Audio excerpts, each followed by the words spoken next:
சுதந்திரம் என்பது சும்மாவா வந்தது? பிளாசி முதல் செங்கோட்டை வரை உரை ஓவியம் என்பது சும்மாவா வந்தது? பிரிட்டிஷாருக்கு எதிரான போராட்டத்தில் தெலுங்கு பகுதியின் புரட்சி வீரனாக உய்யாலவாடா நரசிம்ம ரெட்டி பற்றி கேள்விப்பட்டிருக்கிறேன்.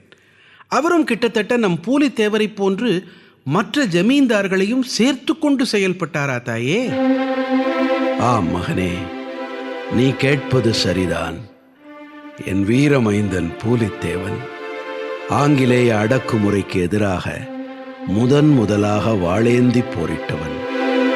அருகே இருக்கும் பாளையக்காரர்களையும் அரவணைத்து ஒன்று சேர்த்து ஆங்கிலேயரை எதிர்த்தான். அதே பாளையக்காரர்களின் வரிசையில் ஒரு நூற்றாண்டு கழித்து அதே முறையில் உடன் இருந்த பாளையக்காரர்கள் சிலரையும் சேர்த்து கொண்டு ஒரு கூட்டமைப்பாக ஆங்கிலேயரை எதிர்த்தான் நரசிம்ம ரெட்டி. விஜயநகர மன்னர்கள் காலத்திலிருந்தே ஆந்திர பகுதிகள் நிர்வாக ரீதியாக கிராமங்களை ஒருங்கிணைந்து கட்டமைக்கப்பட்டிருந்தது. ஒவ்வொரு ஆட்சியாளனின் கீழும் 70 கிராமங்கள் இருந்தன. தங்களுக்கென சிறு படையை வைத்துக்கொண்டு மக்களிடம் முறையாக வரி வசூலித்து அந்த கிராமங்களின் கூட்டமைப்பை கவனித்து கொண்டு வந்தார்கள் அந்த பாளையக்காரர்கள்.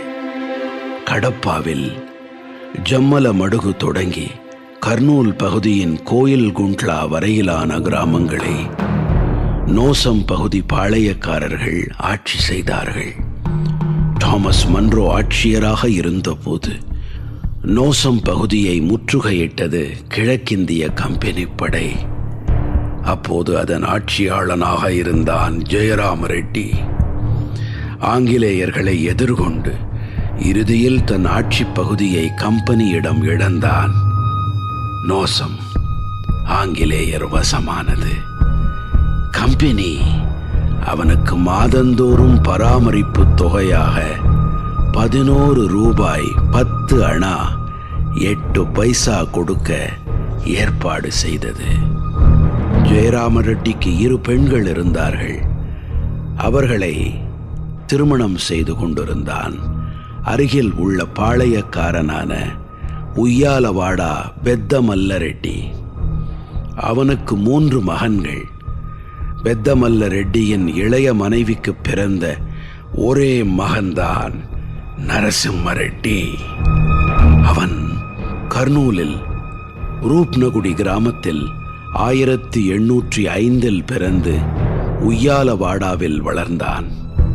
நோசம் பாளையக்கார குடும்பத்தில் அடுத்து வாரிசுகள் அற்ற நிலையில் ஜெயராம ரெட்டியின் 2 மகள்களில் இளைய மகனுக்கு பிறந்த நரசிம்ம ரெட்டியை வாரிசாக தத்தெடுத்து கொண்டார்கள்.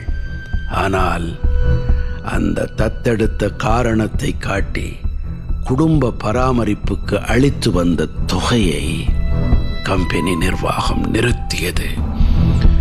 நிலங்களையும் அந்த குடும்பத்தில் இருந்து வலுக்கட்டாயமாக பிடுங்கிக் கொண்டது.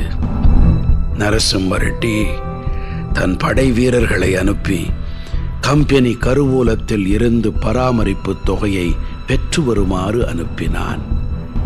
ஆனால் அந்த தாசில்தாரோ நரசிம்ம ரெட்டிக்கு ஜீவனாம்சமாக பிச்சை போட வேண்டியிருக்கிறதே என்று கேலி செய்தான். நரசிம்ம ரெட்டியின் தன்மானத்தை சீண்டி பார்த்த இந்த வாசகங்களுக்கு பதிலடியாக கம்பெனியின் கருவூலத்தை தாம் கொள்ளையடிக்கப் போவதாக ஒரு கடிதம் அனுப்பினான் நரசிம்ம ரெட்டி. அதே நேரம் ராயலசீமா பகுதியின் இராணுவ ஆளுநராக ஒரு படையை வைத்துக்கொண்டு கடப்பா, அனந்த்பூர், கர்னூல் உள்பட 66 கிராமங்களை நிர்வகித்து வந்த நரசிம்ம ரெட்டி தம் பகுதி வருவாயை ஆங்கிலேயருக்கு கொடுக்க மறுத்தான். ஆங்கிலேயர்களை அங்கிருந்து விரட்டி அடிக்க மறைமுக இராணுவ நடவடிக்கைகளை மேற்கொண்டான். சுற்றிலும் உள்ள பாளையக்காரர்களை ஒருங்கிணைக்க தொடங்கினான்.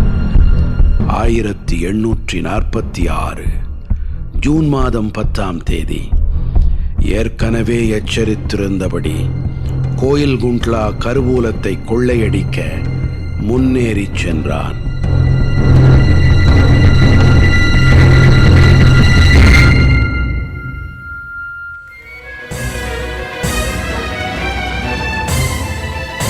பிளாசி முதல் செங்கோட்டை வரை உரை ஓவியம் கேட்டீர்கள்.